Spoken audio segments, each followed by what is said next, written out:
lessons that we learn in life. And so we learn from our family members, our people close to us, how to handle certain situations. You can be told countless times. I grew up in the church, so I heard what the Bible, I'm supposed to do in the Bible. But we're talking about game changers. I think the game changer for me is when you watch it every day. So I had two wonderful examples, my parents. And so one of my first experience, I always knew I was black, but I think the first time I learned that being black was a disadvantage, so to speak, was when I was in middle school. I was at Greer Middle School, and of course my parents have always taught me to speak up about any time you felt that you were being, treated unequal. And so with that, I was in a lot of clubs, and this was yearbook day or whatever, taking pictures. And I was in honors classes, so my teacher said, we're working on a project. She said, hey, when they call your group on the intercom, just get up, go to the auditorium or to the gymnasium, take your picture, come back, continue your work.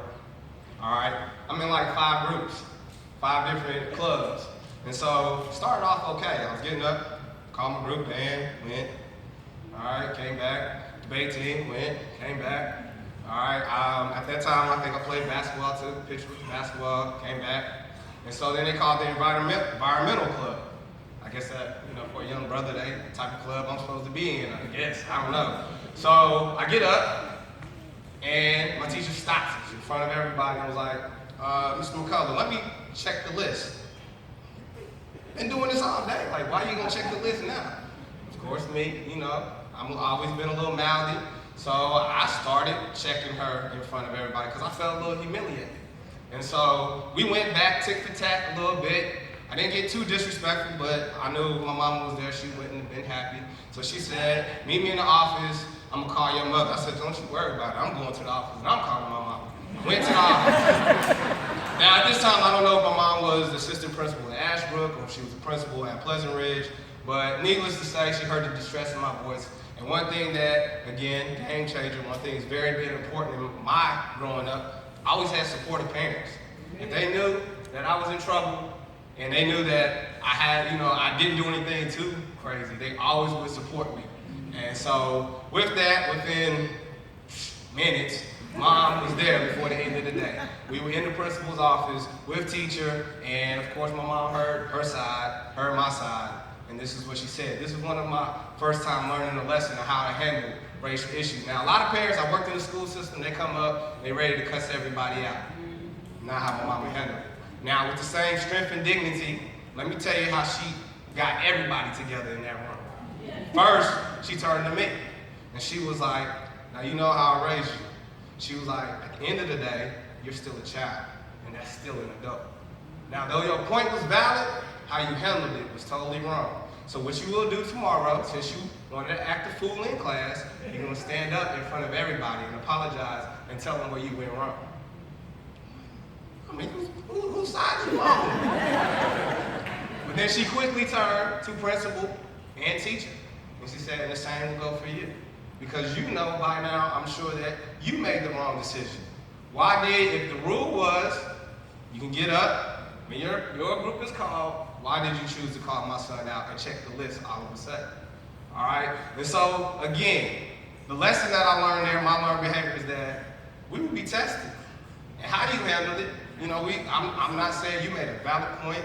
I think that my mom and dad's always raised me that when an officer pulls you over, you comply, be respectful. Unfortunately, we've seen in many situations that even when you do this, you're still not safe. And that's uneasy to me. And it's not even a young thing now. We're seeing older men getting drugged out, getting shot. That's scary. I ain't gonna lie. But with my youthfulness, there's only so much I can take. I wanna say something. I wanna be rebellious, but I learned in that you must keep your composure. You do. You do. My mom's lesson or my dad's lesson today is, hey, this is a time and a place for everything. This is a time when we fight them. We fight in the court. And unfortunately, here we go again. Court system's not necessarily where we can win our battle. And so what do we learn from all of this? As a community, as a church family, we look outside these doors. There's plenty of young men walking up and down, young kids walking up and down these streets that don't even have those lessons. I worked in the school system. I hear the anger in some of these kids' voices because they feel neglected. Not even by the system. They haven't even gotten to a point where they recognize the system yet. they feel neglected by family. They feel neglected by their own parents. So I looked at that and said, you know, what I learned then from a young age, I watched how my mom handled it. Continue. So other things that I've learned in my walk, I can't tell you how many times growing up in the house, mom telling me to go up and see if my dad, he's studying, see if he wanted anything to eat. I open the door, he's laying on his face, praying, close it. Hour go by, I come back, mom telling me to go check and see if he's hungry.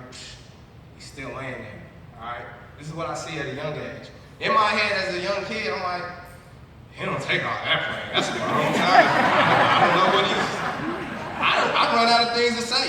I don't even know what you can say. And at that young age, you don't understand why you have to stay on your face and pray that. I'm just be honest, I've been in church my whole life. So my walk ain't the same as everybody else. I rebelled and didn't have to, and I knew better. I walked away and did some stuff and got away from Christ, and I knew better. But it's in those times when you are at your lowest point. And I didn't need to call on mama, didn't need to call on dad. I already knew what to do because I've been seeing it. It was a learned behavior. And so those little 5-minute prayers that I used to do, Lord, blah, blah, blah, and you run out the house, and before you go to sleep, you want to do a quick little prayer. Sometimes those, when you get older, you really face with some real challenges. Those quick prayers don't work anymore. And so you learn that even if I don't have anything to say right now to God, I'm gonna just lay here. Just lay here. Let him say something to me. And so with that, think about how many kids that don't. I think about how many kids didn't see that. Don't get to see that. You got to think in your learning, how are you reacting to things? Because that's how your kids are going to react. Trust me. That's how they're going to react. If mama comes to school and she's going to cuss everybody, matter of fact, the kids will tell you, my mama on the way up here and she's about to show out. They know. And so, at 32, I understand some things, and it's crazy that it just kicks into its own gear. The first time I found myself praying, just laying there, man. That's a life-changing experience. I've been in church my whole life, but the first time it really hits you that you don't know what to do, you just lay there and you just stay still. I encourage everybody, man. People have all types of walk. We heard so many people up here. Powerful. This is so necessary, man. In a time when so much hate. I talked to my dad. I got to stay off of Facebook. It is ruining me, like it is, because I do like to get into those debates, and at the end of the day, those words changing, going tick for tat does nothing. The best thing we can do is be the walk, be the change that we want to see, and that's real. And so, the game changer ultimately is one word, is love, and that's an action word. It's not just something you say, it's something you do.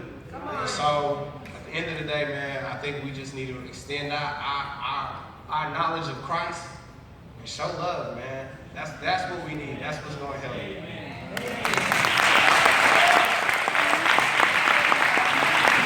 Woo! Give God a praise for that.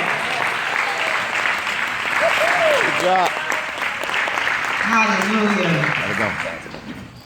Next, we're going to have a young man. Good job, man. And I don't know how old he is, but he looks like he needs to be in middle school somewhere. But he is so humble. Yes, ma'am. So I can't wait to hear what he does when he